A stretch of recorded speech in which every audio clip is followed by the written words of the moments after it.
Hey, Pastor Dana here. Between Friday, August 28th and Thursday, September 4th, I had a series of glimpses and dreams that got longer each night. And I'm seeing more and more things in my dreams that are apocalyptic,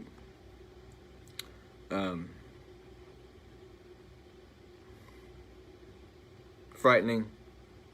I don't share these dreams to cause people to have fear.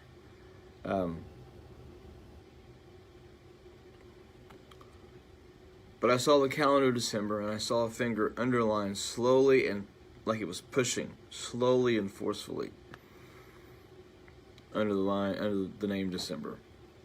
Flipped over to January, and then underlined it just as slow and was pushing. First thing I saw was long food lines. I saw people waiting for what seemed like hours. And they were standing in line and not in cars. And I saw this throughout the nation. I saw ships in ports on both the east and the west coast. They were just sitting idle. There was nothing moving at sea. Nothing. And I saw a headline that said, "The Baltic Dry Index is dead." It said that nothing was moving in trade around the world. And one thing I noted, there were no Christmas lights. This was December. There were no holiday displays. There were no sales mentioned. No Christmas lights, no Christmas displays, no Santa Claus, no Easter, no Christmas type things going on at all. It was a great sadness over the land. And people seemed very dazed and they seemed very confused. But there were Christians who stood out because they had faith, they had hope in Christ. And they looked like burning charcoal. And they were carrying torches wherever they went. And a lot of people rejected their approach, but they kept their faith. They didn't back down from telling people about Jesus. And they kept telling people that they desperately need Jesus at that moment. It was, you need Jesus now. You need Jesus now. You need Jesus now. Don't wait. You don't have tomorrow. You need Jesus now. And a lot of it was rejected, but there were some that were coming and surrendering and praying and being saved in the dream. Saw what looked like shopping malls that had been converted into shelters or living quarters. It reminded me of Hurricane Katrina when it came through, and the football stadium. The businesses in those malls were shuttered, but I saw people on cots, and I saw food outreach things going on. I saw people who were misplaced. This was not like a homeless shelter. This was like something had happened and people were in shelters. I continued to see shuttered properties. I saw people in homes who were wearing coats, while the windows they were looking at closed curtains, and that's been a consistent thing in the dreams. People inside their homes looking out what's going on. And when people were looking out the curtains came back far enough that I could see more of the snow-like stuff that was on the road. It was dingy, it was dark, it was gray. It wasn't white, pure snow like after a first fresh snowfall. I saw headlines that said, "Nationwide outages plagued the Southwest." Another headline that said, "Americans don't know who to blame for darkness." And some of the darkness in the areas is stretched into Canada. It was north. It wasn't everywhere. But I saw America as lights flickering. And it was like I saw the whole contour outline of the United States of America, including Alaska and Hawaii. And it was like it was a light like right before a light goes out, it flickers, it starts flashing. That was what it looked like. It was like America was a light bulb about to go out.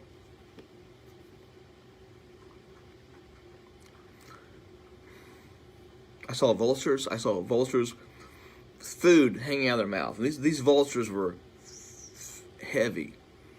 A word I don't like to use is the word fat, but these vultures were fat. And they had rotting food hanging out of their mouths. I saw depression as a figure, as a creature. And it had a face mask on with a smile, but it was choking people and pushing them down to the ground. And then I saw the St. Louis Arch, and I saw people standing under the St. Louis Arch in very, very expensive business suits. All of them had very expensive watches, and at their feet were these briefcases, larger than briefcases, almost like it reminded me of like a nuclear suitcase, a nuclear briefcase that they talked about in the 80s. And suddenly all of their alarms went off at the same time, and they hit them, and they grabbed the briefcase, and they got into these black SUVs. And of course, the Mississippi River goes right through there. It divides the country. And I saw them get in the black SUVs, and they went east, and they were going all over the place. Each of them had a Wall Street Journal newspaper under their arms, and they had heavily tinted sunglasses. And the next headlines that I read were about market crashes, about yields being lost.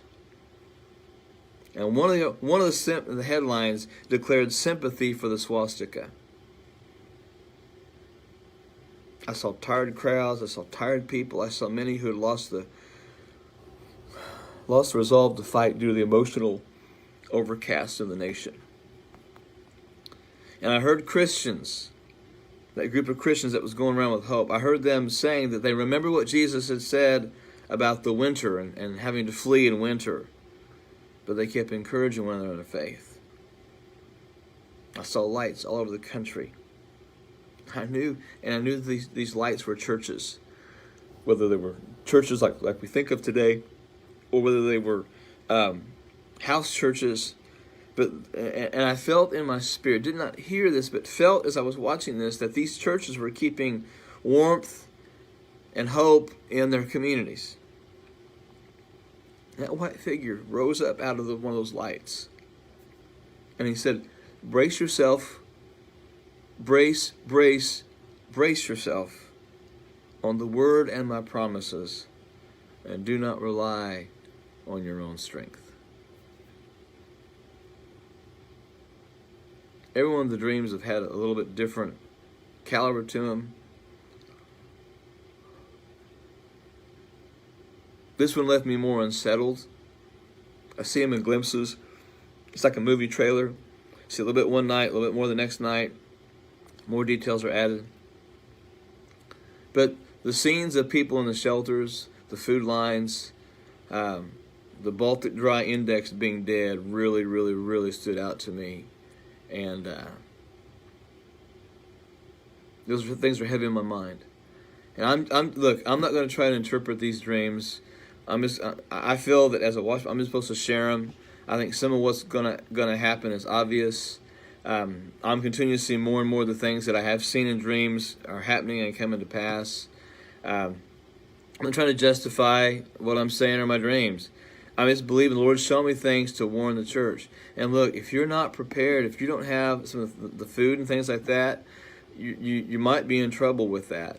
The first video I talked about, this was my own personal opinion. I talked about getting guns and ammunition. That wasn't to go all Rambo-like on people. It was to be able to shoot animals or for food. And now, if you try to find a gun today, you're gonna have a hard time getting a gun, unless you have friends or family you can buy something from. Ammunition is hard to find. Some of the companies that sell storable food, they are now 5 to 8 weeks until you can get it. And there's some companies that have stopped selling these things. And folks, you don't have to be a dreamer or a genius or have insider trading understanding to realize that we're in trouble. And God's been trying to wake the church up to get things ready and to listen. The health and wealth gospel is about to meet a reality in our country. And all those prophets that are saying, oh, it's nothing but good, nothing but good, nothing but good, you're going to stand before God one of these days, those folks are. They're going to have to answer. Just like I'm going to have to stand before God and answer for what I'm doing with these dreams. I'm not trying to make money off this stuff. I'm not trying to make a form. A friend of mine put another Facebook page together for me that I'm not even looked at. You know why? Because people are having trouble finding the dreams in those situations. My Facebook page has exploded. I can't even get through my own Facebook page on a daily basis. He also set up an Instagram account because so many people are trying to make contact with me through Instagram. I don't have an account. And we're trying to get the messages out, and that's the reason for this. It's not about me getting a big head, because I still pastor my church. I still live in the same house. I still drive the same car. I'm not making major changes because of all this stuff with the dreams, but I am trying to warn the church. Things are coming. And pastors and prophets, you're telling your people it's going to be okay. I fear for you. I fear for you. So please, folks, pray aggressively, pray specifically, pray strategically. Say, Lord, what should I do for my family? And get on it. Get on it, get on it, get on it. I've been saying this since June. I'm going to keep saying what the Lord shows me, keep sharing the dreams the Lord shares me, but I can't make you do anything. I know what I've done for me and what I continue to do for me and my family. Folks, don't ignore the warnings. That's all I'm going to say.